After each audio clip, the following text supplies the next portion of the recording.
So Bill and Bobbie, I think most people on the screen know you, but I'll just want to make sure that people know that we invited you on. We haven't had you back at L'Chaim, of course. And Arnie. Hi. So I wanted to just let people know that I've been talking to you, and I'll show them. Can you all see that on the right-hand side? It's a book that was published last year, right, Bill and Bobbie? Yes. Yeah. So we started talking about Felice and Boudleaux Bryant, and they had an idea that we would talk a little bit about their life. And we had a couple of real short clips, one of Felice doing an interview and one of Bill talking about the Bryants. And so we'll show those, and Bobbie and Bill have picked out some tunes for us that both Felice and Boudleaux wrote, and have some stories about that, and some stories probably about writing the book. And one of the things we're just happy about is that we can see you, even though you're in San Antonio. And do you want to give anybody any updates about where you're living or how things are going? Well, things are going, I think, pretty well. We're living in San Antonio is so much bigger than it was, not surprisingly, 60 years ago when I last lived here, when I graduated from high school. So it's great to be back. We're right in the central part of San Antonio, what they now would call Midtown, and right near the Botanical Gardens and Brackenridge Park, and so it's convenient. But San Antonio's moved, quite a bit north, and we're just beginning to get around more. People say, "How are you enjoying it?" But we enjoyed it because we were able to walk all winter outside. We've been doing, it wasn't so different from living in Madison during the pandemic, because who did we see? So it's been similar. Although I'm not doing much walking. Yeah, Bill had a terrible knee infection that he had to have surgically washed out, and so he's still in recovery, but he's learning, he's getting around better. That wiped out March and most of April, but we're back. So when Paul asked us to do this, we felt like we'd be ready. But this will be the first time we played music for anyone since we performed in Texas in last February. Yeah, a year ago, February, at Texas State University when Bill was giving a talk. So other than that, we haven't, so we're not maybe rusty. We'll be a little rusty, but we're really glad to be able to do this. Yeah. Good to see you. Anywhere near that river walk, I remember from San Antonio that sort of a river with the walkway around it, and I guess very much of a tourist area. Other than the Alamo. We're about 5 minutes north of where the river walk starts up at the north end at the Pearl. So we're very close to the tourist areas, but we haven't obviously been in anywhere where there'd be a lot of people. And we hope the tourists do come back. Just like I read that Madison was down 43% in people visiting, the worst in the state. So, San Antonio being an attraction in Texas is also probably hurting more than other places in Texas on the tourism side. So. Yeah. Okay. I have a comment. Hi, Jim and Frida. Hey, Jim and Frida, hello. It's Tom Williams from Kansas City, Kansas. I thought I recognized it, but I wasn't completely sure. The last tourists we had through here were named somebody named Lewis and Clark. All right. I had a request. We're gonna play one short clip that introduces something about the Bryants, who we're gonna talk about and listen to. And the request was that we all mute ourselves while we play the clip so it doesn't interfere with that. And then we'll have plenty of time though to talk with Bill and Bobbie in between songs and a few real short video clips. So I'm gonna play the first one now, and then I'll give you a notice when we're taking some breaks to talk and ask any questions you have. Okay? All right, I'm gonna attempt to do this.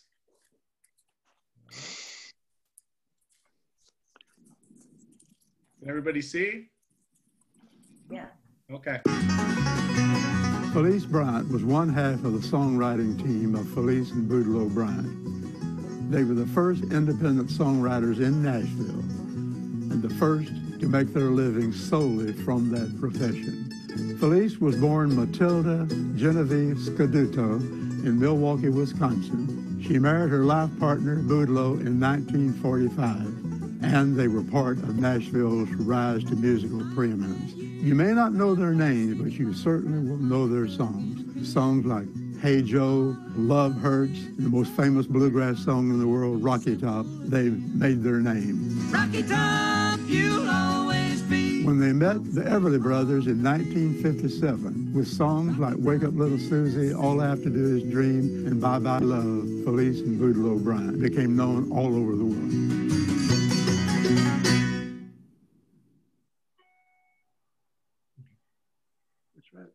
Did you have anything to say about that clip, Bill, or you always do that? Sorry. Country music. All right. That was part of the Ken Burns documentary. I prepared, I forget how many, 8 or 9 so-called Wisconsin minutes. Right.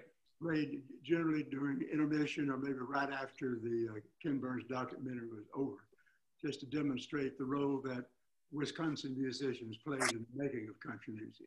Mm-hmm. That Felice Bryant is what got us into this topic. Felice is from Milwaukee, and when Bill was a consultant to the Ken Burns Country Music Series, we were in Walpole, New Hampshire, and we met Del Bryant, who was also a consultant, and their son. And I knew that Felice was from Milwaukee. Bill had told me that, you know, you're moving to, I got the job at the Historical Society, since the Everly Brothers were my all-time favorite singing partners. And so I ran up to Del at the first intermission. I said, you know, I introduced myself and I said, I'd love to write an article about your mom for the Wisconsin Magazine of History, the Historical Society's, you know, membership magazine. And he was very enthusiastic, and I'd never proposed to do anything in Bill's field before. So I got back to where the next viewing was going to be, and I told Bill, guess what I did? And Bill said, well, why would we stop there? Why wouldn't we just write their biography? So that's how the book happened. And the article, if you want to go online, you can read the article about Felice. It's in the Wisconsin History Magazine of History. I knew about Boudleaux Bryant because I've been a country music fan all my life. And long before I became a scholar of the genre, you know, I would buy song magazines, and again, I would see the name of Boudleaux Bryant, which I thought was very exotic. And so I learned some of his songs. We'll do at least one of those songs that I knew as we were growing up. But we also learned that once we got into the subject, that we bore some similarities to them. Boudleaux was a country boy from Georgia. Felice was a city girl from Milwaukee. But they met one day when Boudleaux was performing with his trio at a hotel in Milwaukee. What's the name? The Schroeder, is it? The Schroeder. It's Schroeder? Now the Milwaukee Hilton. She was just a young elevator operator. She saw Boudleaux and was struck by his exotic looks. And when he went to get he had an alcohol problem, and he was drinking a lot of waters, you know, to keep away from alcohol. So he went to a fountain, and she stepped up and very perkily said, let me buy you a drink. So she turned the water fountain on, and it got water all over his tuxedo, you know.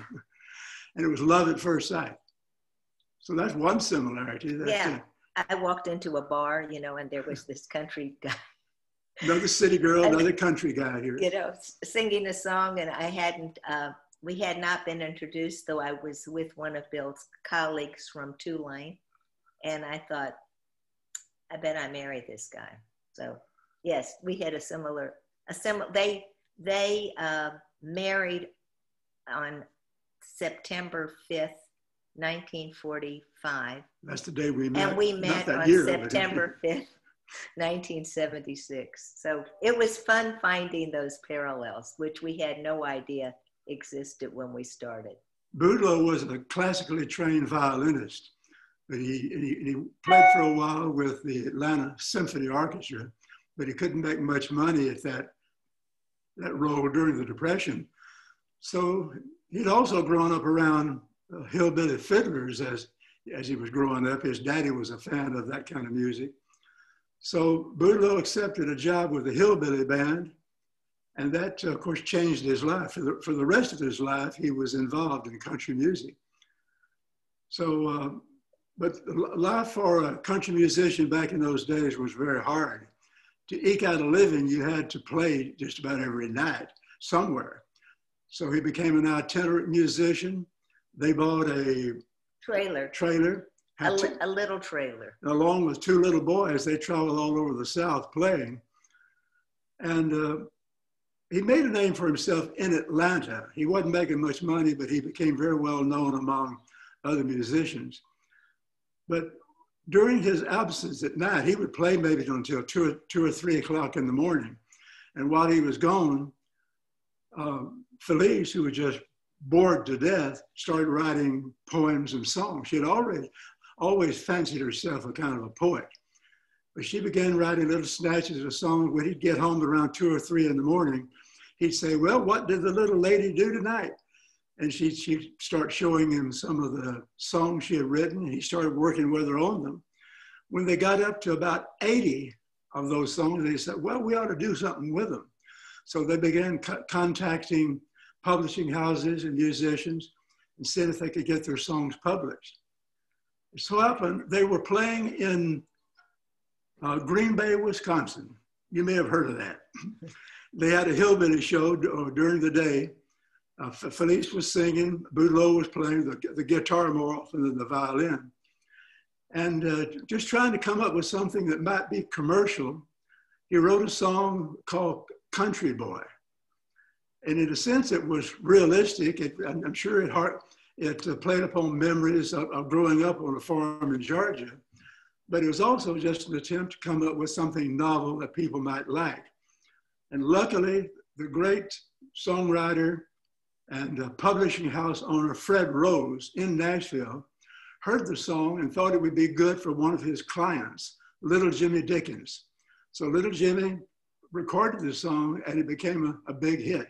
Jimmy had to do the song every Saturday night on the Grand Ole Opry. And after a while, he ran out of lyrics, and they started writing lyrics for him. I'm only going to do 2 or 3 of the verses. But it's interesting, we do this because it was an early example of Boudleaux's songwriting, and Boudleaux and Felice. And Felice, right. Because a lot of times, because of the sexism in the industry, which is still rampant, Felice did not get her name on records right away, or didn't get equal credit, which that was another longer story, but they finally did get both of their names on their recordings. But this Country Boy was their first published song, first big hit. It's what got him into Nashville. Of course, Fred Rose later brought him down to Nashville. They moved there in 1950, and he began writing songs for everybody in the business. But another reason for doing this song is it just shows, when you hear the other songs, you'll see just how diverse he was at writing lyrics that fit the styles of different musicians. This is rather simple songs is nothing like the more sophisticated songs like Love Hurts, which he did in the late 1950s for the Everly Brothers. So let's see if I can do some of it. And he wrote songs with 3 chords because that's what country musicians knew. 3 chords and the truth. Now I'm just a simple guy, but there's one thing you're shooting. I hate those folks who think that there's a doggone highfalutin. I'd be the same in Hollywood, or right in my own kitchen. I believe in fussing when you're mad and scratching when you're itching.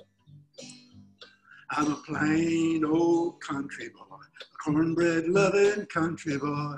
I raise Cain on Saturday, but I go to church on Sunday.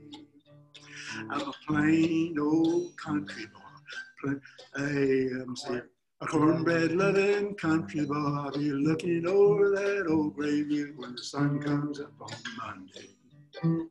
That's just a little, just a verse and a chorus.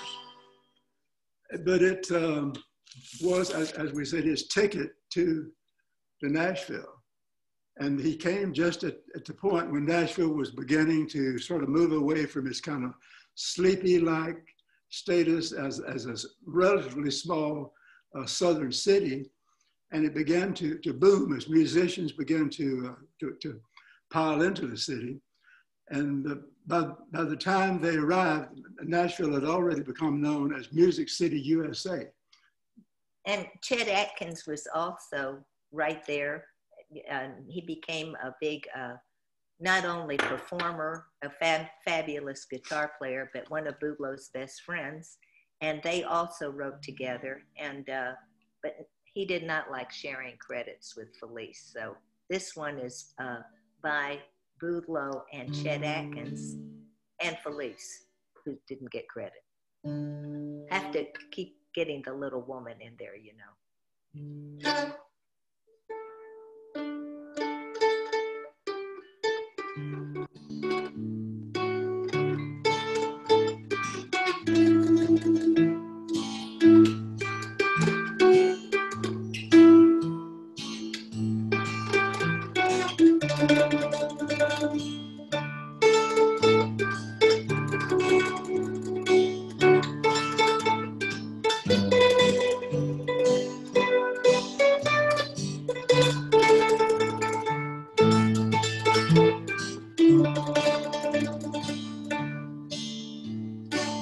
I've had nothing but sorrow since you said we were through. There's no hope for tomorrow. How's the world treating you? Every sweet thing that mattered has been broken in two. All my dreams have been shattered. How's the world treating you? Got no plans for next Sunday. Got no plans for today. Every day is Blue Monday. Every day you're away. Though our pathways have parted, to your memory I'm true. guess I'll stay broken hearted. How's the world treating you?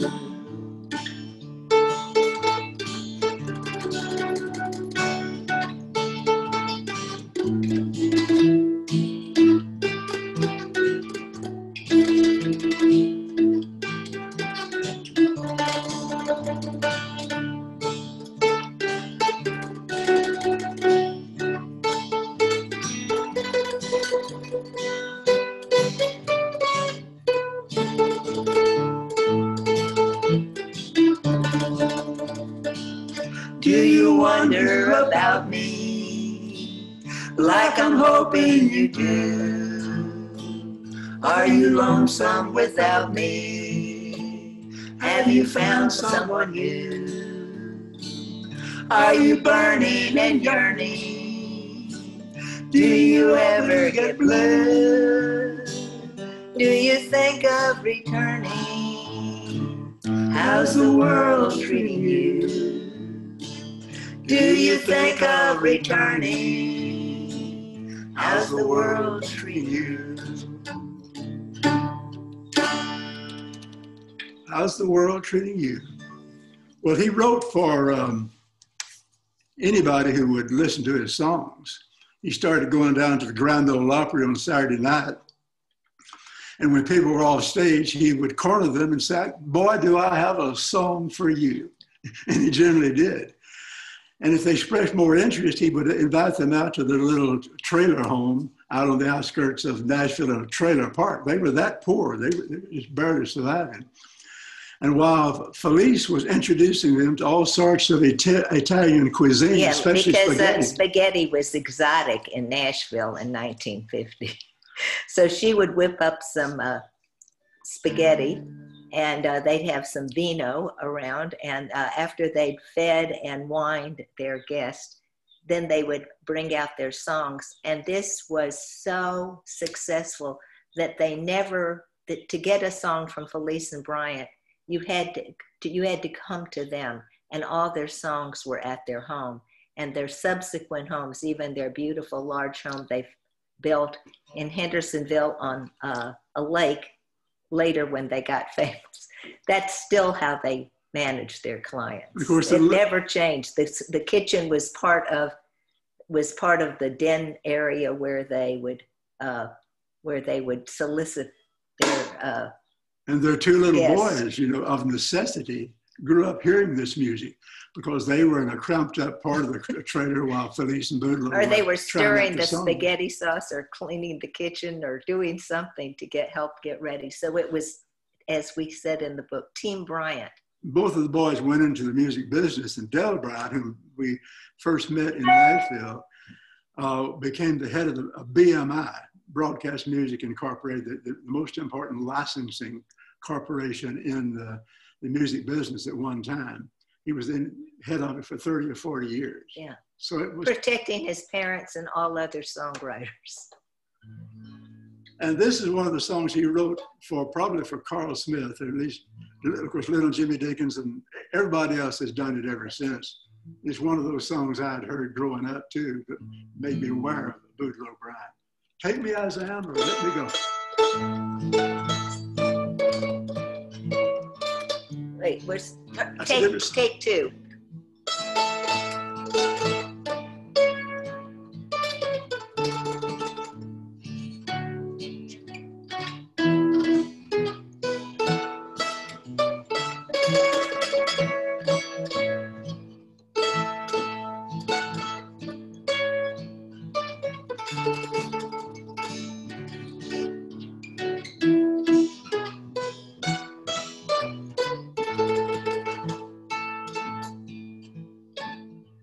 Why must you always try to make me over?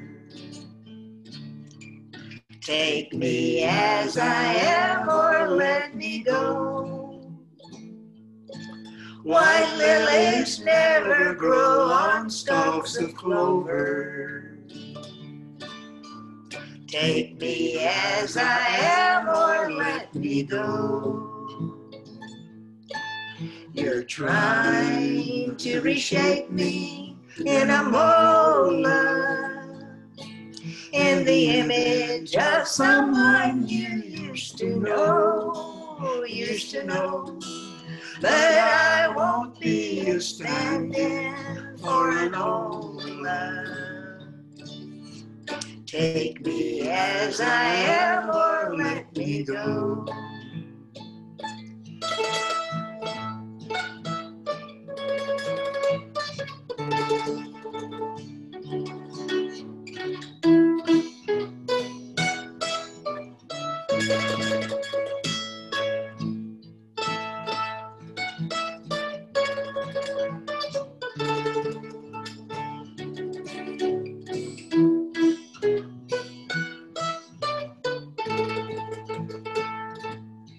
You tried to change me ever since you met me.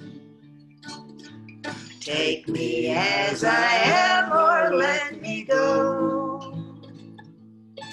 If you can't overlook my faults, forget me. Take me as I am or let me go. You're trying to reshape me in a mold, in the image of someone you used to know, But I won't be a stand-in for an old love. Take me as I am or let me go. Take me as I am or let me go. Do we have the Felice clip at this time? Yeah, we can play that, and let me cue that up, and then we'll have people. I'll have Bobbie play "We Could," and then we'll take a little break and ask some questions from people. You know, Felice had a hand in every song that was written. You know, they traded melodies and lyrics back and forth, and she only wrote one song by herself, and she was very proud of it. And that's the one that we're going to feature next. Okay. And this will describe a little bit of the getting into writing that. I don't know exactly when this was taped, but I think it was probably around. And like I was saying, we were so poor that when he'd come home off of a gig in this little area, he'd say, "What did you do today, honey?" Well, after 3 small rooms, I'd write. And I was cleaning 3 rooms, and he'd see my scrap papers around, so he knew I was writing. And then he decided to get in on it with me, and we had so much fun that he couldn't wait to get home at night to see what the heck we were gonna come up with.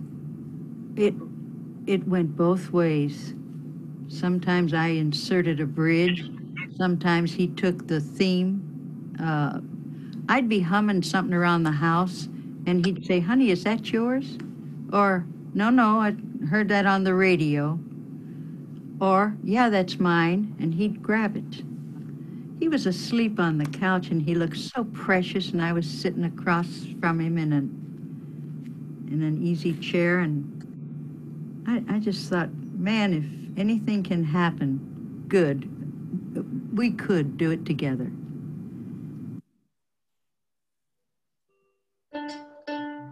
I just thought that'd be fun to show, because I was just impressed at what joy she took in the relationship with Boudleaux, and also with the art and the business of songwriting too. And they did make quite a business out of it and became, you know, multimillionaires from their hanging the sheets on the windows, you know, being that poor. And still had a lot of grace and just seemed very down to earth. I don't know if you've ever talked. Did you ever talk to her? They were already. I think she died, and he died in the 1980s, and right. And she died in the early part of this century. I think it was 2005. So we didn't, but we were able to.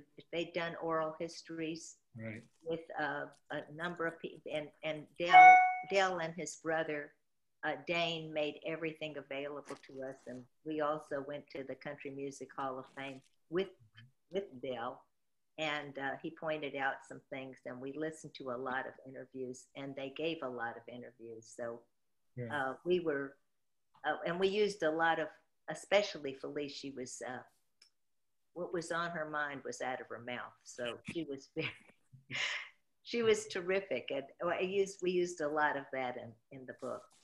A lot of her, especially her actual interviews. So we felt like we got to know them. This is a song that she wrote. This is that song that she wrote when he looked so precious.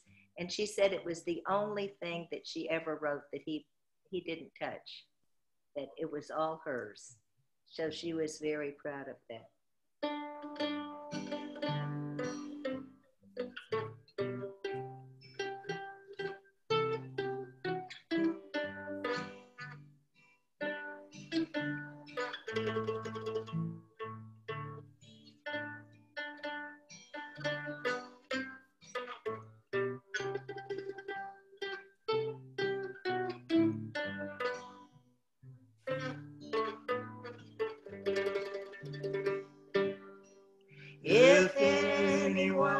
could find the joy true love brings a girl and boy.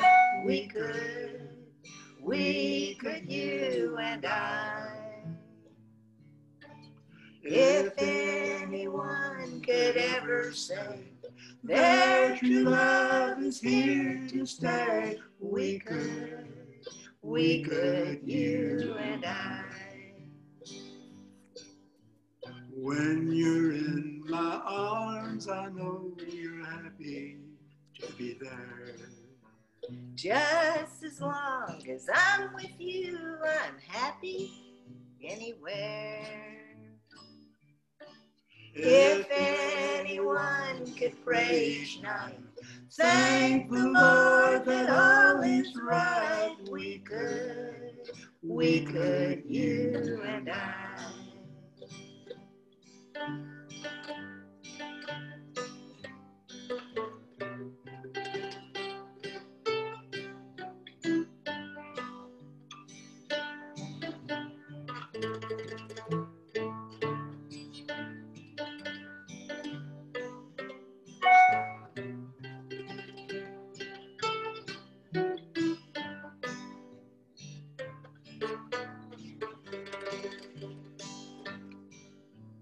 When you're in my arms, I know you're happy to be there. Just as long as I'm with you, I'm happy anywhere. If anyone could pray each night, thank the Lord that all is right, we could, you and I. We could, you and I.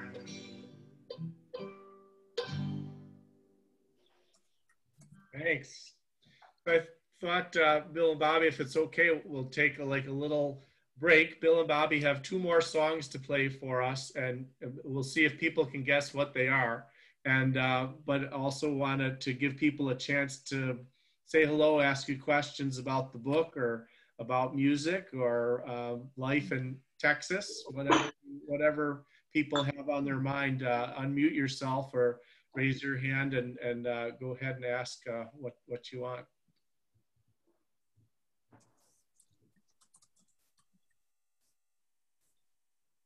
I'd like to ask a question about what, I sort of hear echoes of Stephen Foster and especially in the poignant songs like Take Me As I Am. I mean, there's that kind of mixture. Do you feel that there was some influence there? I think everybody of Boudleaux's and Felice's age probably performed under the either conscious or unconscious influence of Stephen Foster. He had such a pervasive impact on American music. And then Felice also loved American poetry, and she had a huge collection, a book that was published in the 30s of an anthology of American poetry that she would just go over and over. That was one of her most cherished possessions.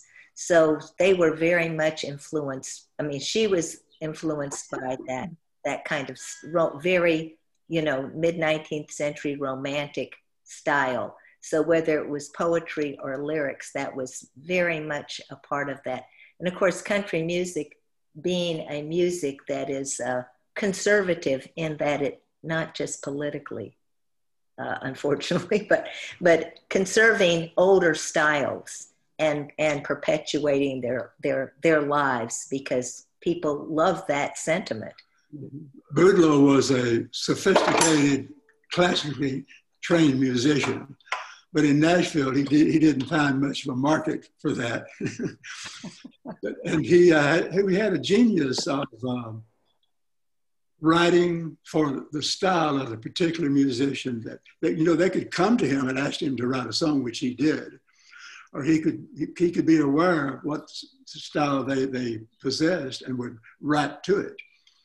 He could write anything he wanted, but in the Nashville of the 1950s, until the Everly Brothers came along, he kept it pretty much down to earth with 3 or 4 chords, basic things that people knew how to sing and play. So he understood that he could only be as sophisticated as those people were that were going to be actually performing those songs. Go ahead, Marilyn. I have a quick question. You mentioned that when they first met, he was at the water fountain trying not to drink alcohol. And I wondered if he was able to stay with water or if he had any bouts. Yeah, he had intermittent bouts with it. Was a lifelong problem. It didn't seem to affect his art all that much. What happened is that Felice, you know, he was as his sons. They weren't boys when we talked to them. They're you know, grown men. But as they said, we were raised. Our father had an alcohol problem, but we were not raised by an alcoholic father because Felice kept it under control. But you know, the whole country music life and the parties and the, you know, he'd fall off the wagon. He could not play the fiddle. He could not play the fiddle without drinking, because when he was a young man, he had stage fright. And some quack doctor, according to his kids, said, just take a little nip before you go on stage, you'll be fine. Well, the little nip grew. Led to more nips. more nips. And so he could play the guitar, but he could not play the fiddle. So he just didn't play the fiddle because that was a problem. But you know, intermittently, you know, he would have to. He had intermittent problems, but they didn't get in the way of his marriage, and they did not get in the way of his being they were wonderful parents, which is interesting. And when you know about stage families and performing families and being a songwriter, they could be home with their kids. You know, they couldn't afford to be out, but this way it was all very family oriented. And that was a huge part of who they were. Interestingly, he never used the violin when he wrote songs. It was always the guitar. But they could always tell when he was thinking of a song, which was most of the time, or writing. He would be making notes on an imaginary staff. You know. The kids said when he would do the grocery shopping, and on the way home from the grocery store, if they saw their father do this, they knew he was drawing a staff in his mind, and he would sometimes pull over and just write the lines and write the beginning notes on anything he had, including the grocery bag. So tell that story. There's a really cute story that the kids came home from school one day, and their father said, "Boy, I have the best." Who was it? Sonny James. Yeah, I have the best. Remember Young Love? That was Sonny James' big song from my childhood, you know, at early adolescence. But he said, Boudleaux said, "I've just written what's going to be the biggest song for Sonny James. You can't imagine." I was so excited. I wrote it on the way home from the grocery store. So shopping bag. shopping. So he went. He didn't tear off the shopping bag yet. So he went into the kitchen and he asked their housekeeper. He said, where are the grocery bags? You know, I have this lyric I want to share with the kids. She said, "Well, Mr. Bryant, I burned all the trash." So he couldn't recreate it. He didn't have those notes. He didn't really have the melody in his mind. He thought of it, wrote it down. So they began, I think Chet Atkins knew this story, and he began to write his songs in ledgers. So the ledgers, you know, like regular ledger books that are, you know, long, and I that think was something Stephen Foster had done, hadn't it?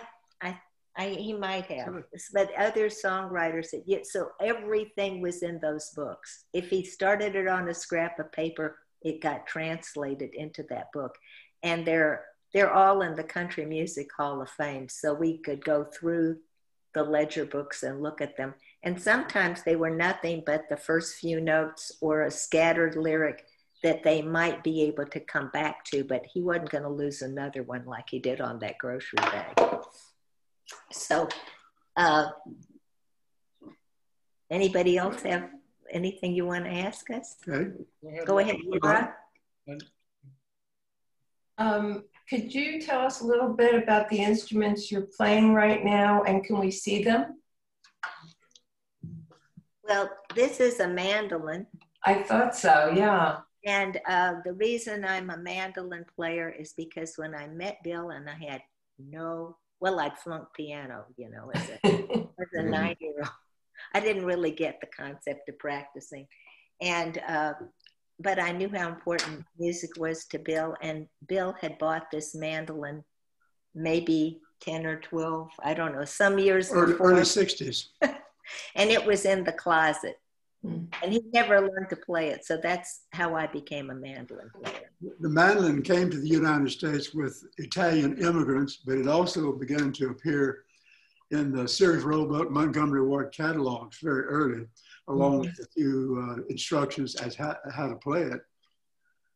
And mandolins were really, really big as a, you know, like ukuleles. College campuses, it was a real craze. And there's still a mandolin orchestra in Milwaukee that we've heard perform. I mean, and they play with all kinds of mandolins, mandocellos. And so my son-in-law plays one. It's beautiful, yeah.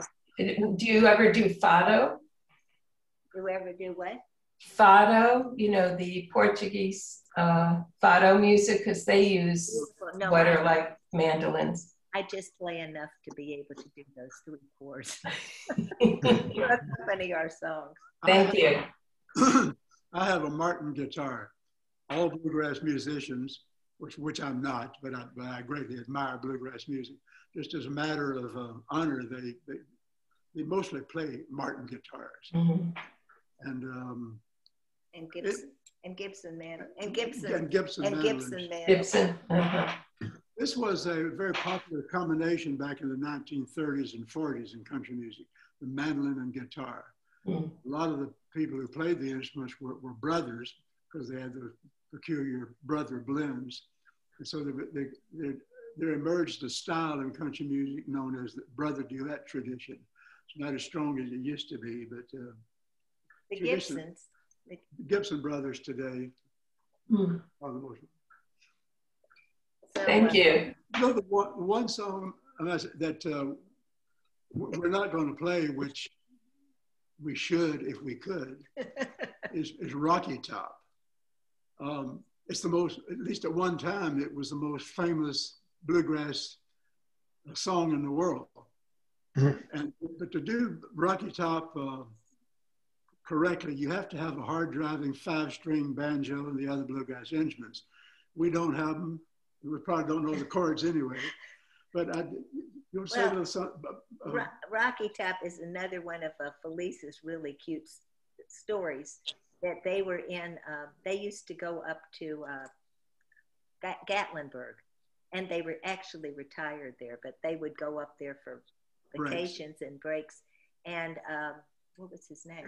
That invited Archie Campbell. Archie Campbell, who was a country humorist and singer, songwriter. And he had a show in Gatlinburg, and it attracted a lot of senior citizens and retirees. Not that we know who those people are. And he wanted to do an album of songs of the golden years. And so he invited Felice and Boudleaux to come up to Gatlinburg for 3 weeks and to write songs for his show, write songs for his album. And they were staying at this Gatlinburg Inn. And Felice she said, you know, the kids moved away, the old dog dies. I mean, just not so golden. She was so depressed with the what's writing. golden What's about the golden about years? They did write a few songs, but she was bored. And she said, Boudleaux, I can't write. I can't even deal with this. We have got to break away from doing this and do something fun, and we'll get back to it. Boudleaux didn't want to do that. He wanted to finish the assignment. And so finally she noodled him into, and he just got his guitar out and struck this chord, and he said, you know, listen to this. Listen to this. Wish that I were up on Rocky Top. She said, I like it. And they had that song. They wrote that song, you know, quickly. And that didn't mean they refined it quickly, but they, you know, got it down in 15, 20 minutes. And they went home. That was near the end of their trip. They went home and they got called by the Osborne brothers, who were a famous brother duet bluegrass band. And they said, do you have anything? We're going into the recording studio tomorrow. He said, sure. And then he hung up the phone and he said, Felice, do we have anything? Because he'd never turn anything down. And so she said, yeah, we did that. Remember, we wrote that song when we were in Gatlinburg? That bluegrass song. They couldn't remember the name of it. They had to go back and find it in the ledger book. But they gave it to the Osbournes. And you know, they came right over to their house. They gave it to them. They had the Osbournes were a good band, but they became famous for this. And it's this fight song for the University of Tennessee. It's one of the Tennessee state songs. So, you know, cha-ching, it just keeps growing. When you mentioned Rocky Top, the first thing that came to mind is that's a mountain in Tennessee near Gatlinburg. Right. And I don't know why I made that association, but that's apparently accurate, isn't it? I think it was named after the song came along. Yeah. I don't think there really was one until they wrote the song. Yeah, but it is a part of that, you know, that was where they were, and I'm sure that was the inspiration. And it's got such fun lyrics like, corn don't grow at all on Rocky Top, ground's too rocky by far. That's why all the folks on Rocky Top drink their corn from a jar. So once two strangers came on Rocky Top looking for a moonshine still. Strangers ain't come down from Rocky Top, reckon they never will. So when they were building their beautiful house out on the lake, they were driving out there one day to oversee it, and it was raining, and so the windshield wipers were, you know, windshield wipers marking time. You know, as Chris Christopherson got famous for writing a song about. Me and Bobbie McGee. Me and Bobbie McGee, windshield wipers inspired. So windshield wipers were the backdrop to this. And Boudleaux said, well, you know, as they were driving out there, he said, I got a great hit. I've got a great hit. And it's for Johnny and Jack. And he started singing it to Felice, and Felice said, okay, Boudleaux. I mean, she wasn't overwhelmed, just had a little bit of the chorus. But while they were there and when they got home that night, they finished this song, and Johnny and Jack weren't interested. And they showed it to, I don't know, 20 or 30 other musicians who also turned it down. So Felice was probably ribbing him about this great hit. But then Chet Atkins had found these two young guys, the Everly brothers, and they were recording. You tell that story. Archie Blyer, who had been Arthur Godfrey's band leader, had created a record label called Cadence, and he was looking for country entertainers. So he came to Nashville, and several people came in to audition, and two of the people who did come in were the Everlys. Nobody knew how the Everlys sounded, and Boudleaux had met their daddy one time in a barbershop. Yeah, their daddy was his barber who kept bragging about his sons. How good his boys were. But you know, that's everybody in Nashville bragging about their kids or their mother or their cousin. So they auditioned, and Boudleaux had some songs ready. He had this one song anyway. Everybody had turned it down, but the Everlys decided to do it. Said, what the heck, doesn't matter. You know, we're not making any money. They anyway. would have done anything. So it's now audience participation time. Yeah, you can unmute. This is one you can sing along. You'll sing along, and you'll make us sound better, because we don't sound like the Everlys. Bye bye, love. Bye-bye, happiness. Hello, loneliness. Think I'm gonna die. bye-bye, yes. Hello, emptiness. Feel like I love you, baby. Teacher looks happy. I sure am blue. She was my baby. You stepped in. Goodbye, world.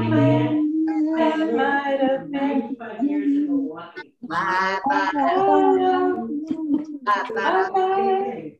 The last year of his life, I said, Dad, when he at first he was sick, and I went every day.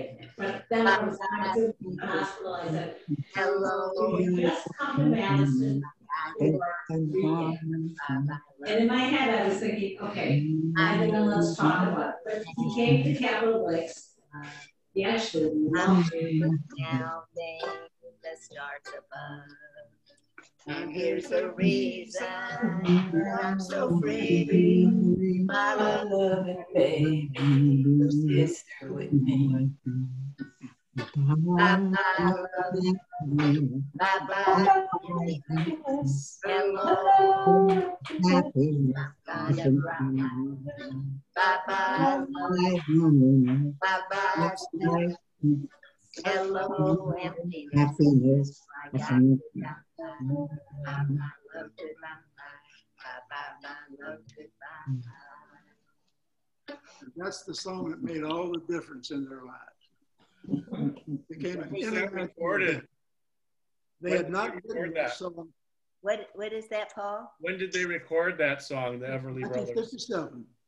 57? Mm-hmm. And did you have one more that you wanted to play? Yeah, well, you know, after that, as Bill was saying, that Boudleaux and Felice could write to an artist. So then they began writing to the Everly Boys. See, that song wasn't written for them. It was that really was just written, but then after that, Wake Up Little Susie, and many of the All I Have to Do Is Dream. All the biggest hits of the Everly Brothers were Boudleaux and Felice songs. And so we're going to do another one that you probably remember and that we hope we remember. It's really pretty, and it's similar to We Could in that it's also very, you know, they wrote songs, they weren't all autobiographical, but this one could have been. We Could definitely was, but this one is really sweet like that.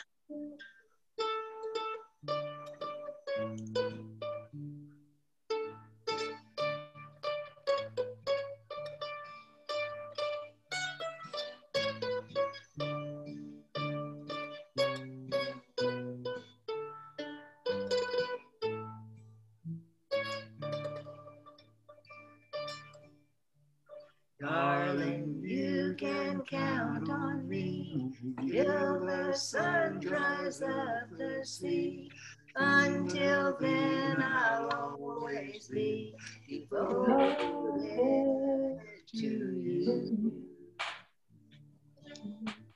I'll be yours till endless time. I'll adore your charms sublime. Guess by now you know that I'm devoted to you. I'll never hurt you, I'll never lie, I'll never be untrue. I'll never give you reason to cry. I'd be unhappy if you were blue. Through the years our love will grow. Like a river it will flow. It can't die because I'm so devoted to you.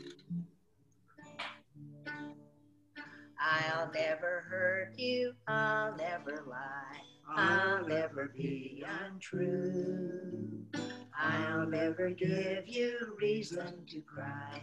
I'd be unhappy if you were blue.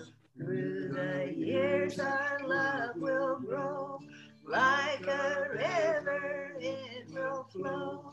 It can't die because I'm so devoted to you.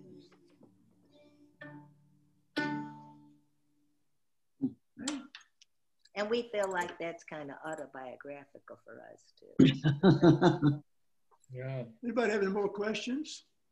Well, thanks very much. It's yeah, if anybody has more questions, it's 11:30. So those of you who need to get going, just want to say thanks to Bill and Bobbie, and thanks for everybody for coming. And you guys can, if you want to ask a last question or say something to Bill and Bobbie, go ahead.